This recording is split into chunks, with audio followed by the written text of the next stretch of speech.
Welcome to Cartoonist Kayfabe. My name is Jim Rugg. I'm Ed Piscor. And this is Timothy Truman Scout, first issue.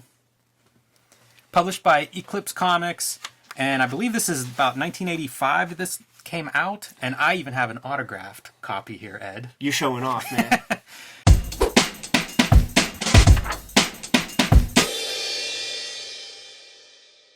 This is not Tim Truman's first work. He had started at First Comics doing things like Star Slayer and Grimjack.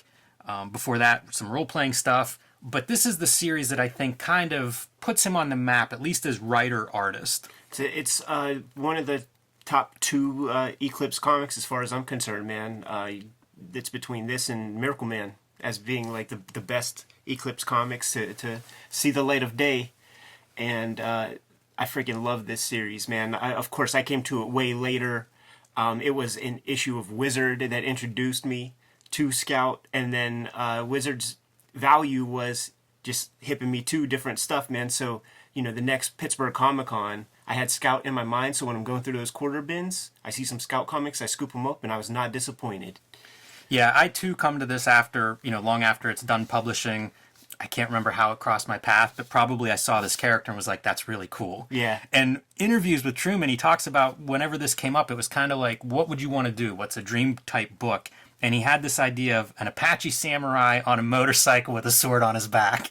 That is right up my alley. It worked whenever I was 12. It still works. The best comics, for my money, are comics where you could tell that was sort of the genesis of the project. Like the cartoonist is making the stuff that he wants, man, and you could feel that energy kind of like radiate off the page. That's worth my buying dollar for sure. The other thing that is in here is with the Native American history and lore. Truman's done a lot of different stories like that, from Wilderness and Tecumseh. It's clearly an area of history that he's interested in, and so I think that plays a role in assembling a dream type project, and where some of these influences are coming from is just his own personal interest in the subject matter. Yes, for sure. Like, if you're going to do some Native American stuff, man, you don't want to just be another cliche. There's a whole history of Hollywood movies that kind of like just play on these simple cliches. Not worth doing on your own, man. Add a little something extra, and why not learn, make comics about the stuff you're already learning about for pleasure. That was a big influence on me when I found creator-owned and indie comics, was that idea of like, this doesn't look at all like a Marvel comic or a Marvel character. And it's because like you get that freedom. You get to just indulge in the stuff that you're interested in, the research that you want to do, the stuff you want to draw. And that's one of the things Scout was to me, especially long-term, as I got more into it and learned more about Tim Truman. And nowadays, it's the same deal. Like, as comics expands, or has expanded in the recent past, there are so many different kinds of subject matters that haven't been tackled, and the creators who legitimately get into making comics to fill in those voids, they have great success, man. Any last thoughts on the cover? Great cover, but like, this is perhaps done before he really started getting into the comic. Maybe this was like that sales thing. You know how it goes with distribution. You got to send a cover image months in advance before the thing is solicited and all that. And I do go back and forth, man. Do I like my Scout with or without pupils? Yeah, it's pretty fun. You have a monster, you have the motorcycle, machine gun, and an Apache war helicopter. Can't sleep on J.K. Snyder either, man.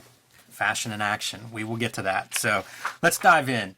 The very beginning here, introduction by Kat Ironwood, sort of giving some background on how this comes about. And it's interesting. She names, some of the stuff that she knew him for that we've already mentioned, like Grimjack, but Time Beavers, the graphic novel, is what convinced her that he could write. Nice splash page, very attractive. And we've talked about other indie comics where like the coloring is something that is different than your typical Marvel DC style, and you see it front and center here. The coloring of this series fucking nails it. It creates that very arid, dry, earthy, desert-like feel. It feels hot, you know what I mean? And the colors stay consistent throughout. Like, the whole mesh of art, coloring, lettering in this series is top-notch, man. It all works together. Yeah, and this is basically, I'm glad you say like hot and dry for the color, because this is a post-apocalyptic America. It's all sort of that wasteland. Everything's a wasteland, at least what we see in Scout. And this is a little bit of the background from a fictitious 1999 publication. And it gives you a little bit of background on Scout. This is almost an origin, like Marvel would have their little blurb intro to the character. Here's what you need about Scout riding out of the mountains when America was empty. And the way the panel border is, I think of it as like Polaroid, like it's like a little snapshot of a still life. We open on a gas station here in 1999, and Scout comes rolling in. So this is our first appearance introduction of him, and he's kind of this, we're only seeing him in pieces from behind, and then he finally turns as like your cliffhanger at the end of the spread. Very classic kind of introduction to a character, and let's just speak about the writing for a second. This might be Tim Truman's first, well, I guess he did Time Beavers, right? So the story is basic. It's okay. It's good enough, man. It introduces all the stuff that is required for you to be curious about what's happening, what's going to happen next. But it's pretty thin, to be honest. Yes. For me, it's the art that sells this thing, and it's the aesthetic, and it's the fact that nothing else looked like it that really kind of like sealed his mantle as being like one of my favorites, man. Yeah, and one thing that the series goes on to do, because I collected this series pretty early in my reading, is it's a big world that he builds. And so we don't see a lot of it here, but there are glimpses. And like this first spread shows us there's racism, there's mistrust. So that's what these characters kind of establish as they're talking behind Scout's back and even picking up a wrench in case this is going to have to get physical. You get a sense of this world that is a dangerous world, and everybody is defensive and watching out for themselves because of what we haven't seen yet, but because of the things that have brought us to this point in the world. So there's a little bit of groundwork laid there atmospherically. We won't get too into that in this issue, but long term, I mean, it is this is a dystopian future, and Truman never lets us forget that. So our first good glimpse of Scout.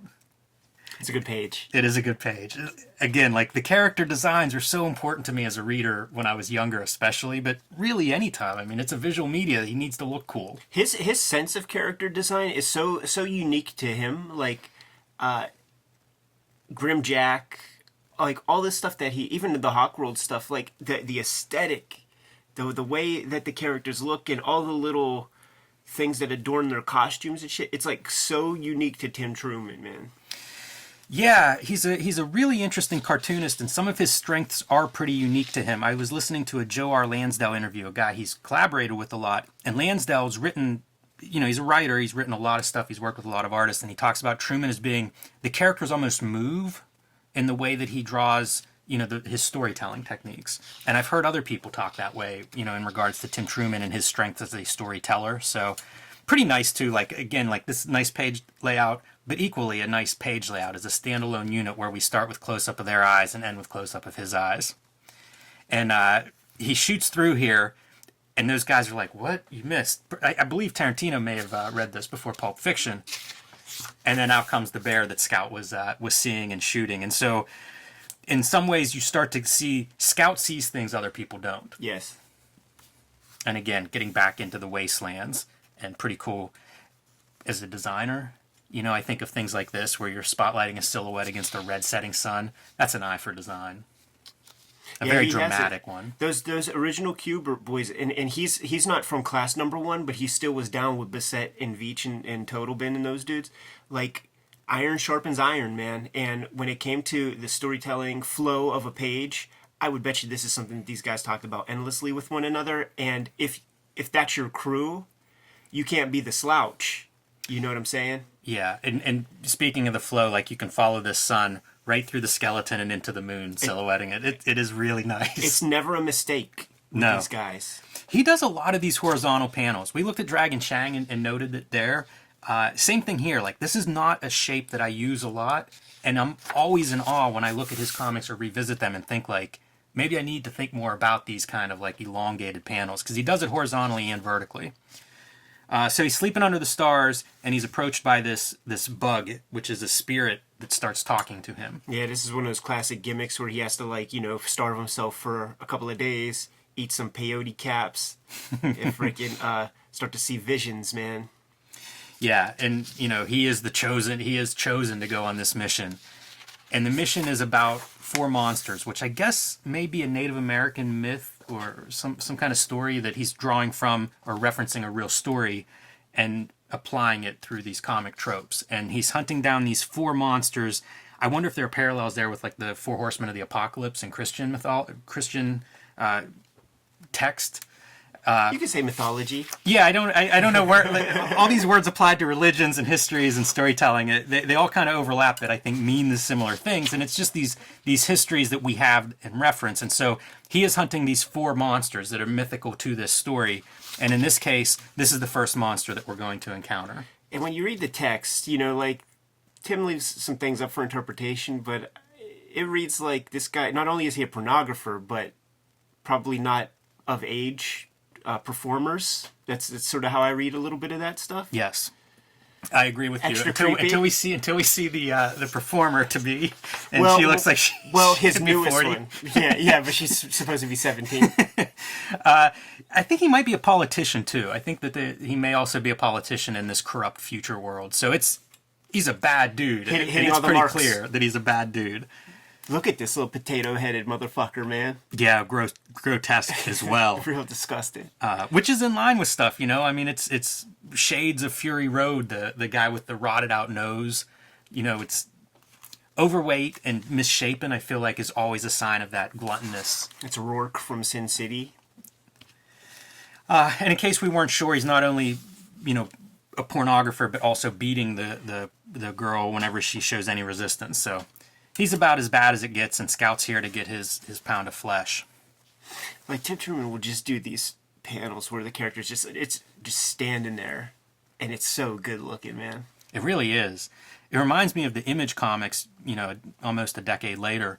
You got to have that cool pose on each page. But he keeps it rooted, like the Image dudes are super hyperbolic and go beyond, Bern Hogarth twisting of the figure and shit like that. But his stuff is just badass dudes standing there, and it's kind of like Stringer Bell, like you just stand there, you stay quiet, and let the other person make the fool of themselves. You don't gotta be ostentatious about it. Yeah, there's a real quiet badassness about it. Probably more in line with your 80s action movie kind of moments of like, all right, strap them with guns and light them well. You could almost hear the music playing, man. And in fact, in a future issue, there will be a flexi disc. There's a silhouette back here as these characters are leaving that is not human. I have no idea what that's about. It's kind of a subtle little piece in here. And that probably speaks to the world building stuff. It's not something we're explicitly going to address right now, but it may be something that we see more of as we read further into the series and explore this world further. So his spirit guide tells him, to look beyond this guy, beyond the illusion, and then it's revealed that he's one of those 4 monsters. And this is not your average Marvel comic, man, because they describe sort of this monster's kind of origin, and he is some sort of like a horny owl character, man. But he's way bigger than a human being, so every woman he tries to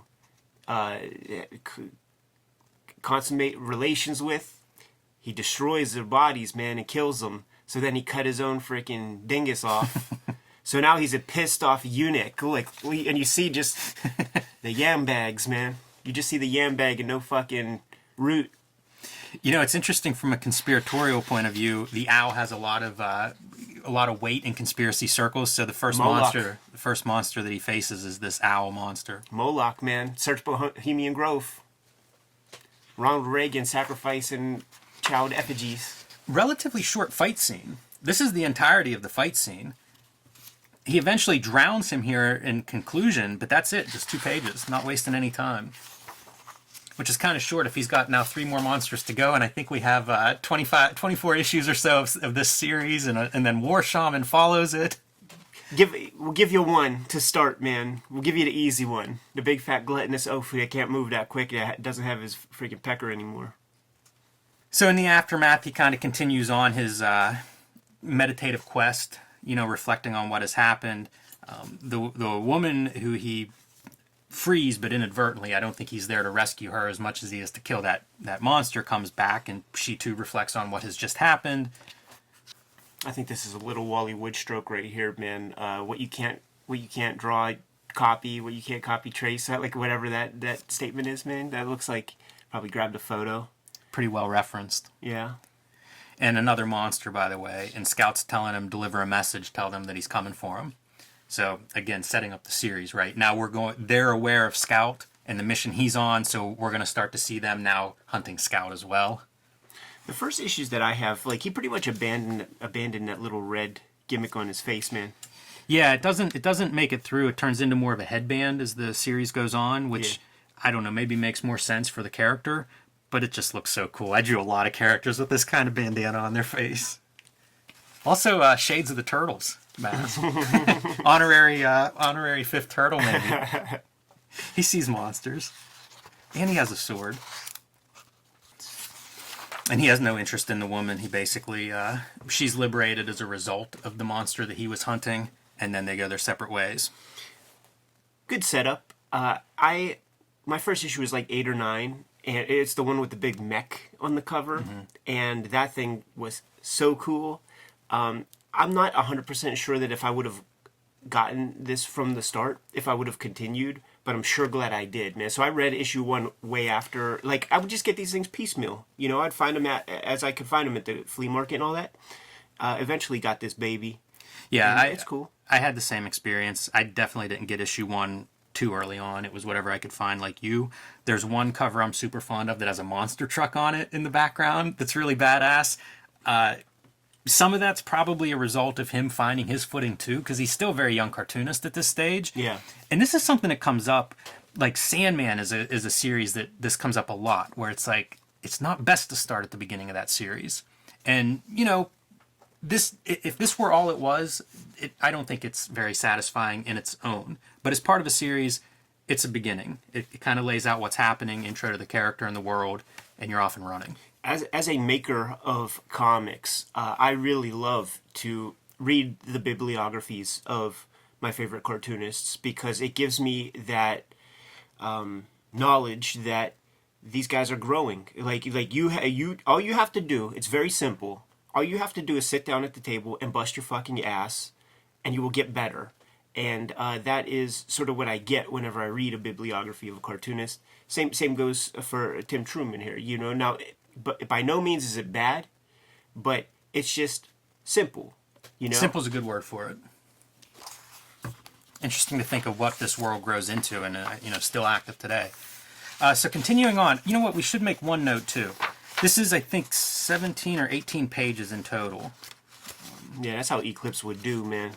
Yeah, 18 pages. And so comics vary in length. You know, for a while, the standard Marvel was like 22 pages, but there have been times when they do go down to as low as 17 historically. Yep. And of course go up. You know, sometimes one technique a lot of people will do is to maybe double up the first issue so you get extra pages so you can kind of establish your setup, but then also, you know, give a little extra story in it. And we don't see that here. 18 pages is pretty sparse. That's about as tight as you're going to get in a comic book.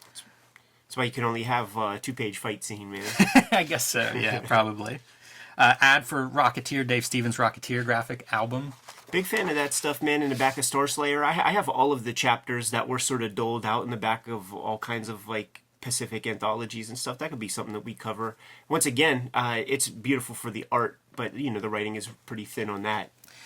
Yeah, for me, this is more of a snapshot of a time period and what the direct market and alternative comics were doing more than anything else. Obviously, Dave Stevens revered for his art, and it would be fun to look at that because it's such a nostalgic book, and it's nostalgic in 1985. Right. So, you know, it'd be interesting maybe to look at it with that consideration in mind. He's the guy who brought back Betty Page, man. Everybody forgot about her until he, like, legitimately, like, she gave him credit in her True Hollywood story for sort of like bringing her out of the woodwork and stuff. And I actually think that this photographer is like a self-portrait of Dave Stevens. He had that kind of Van Dyke interesting kind of situation going on, man.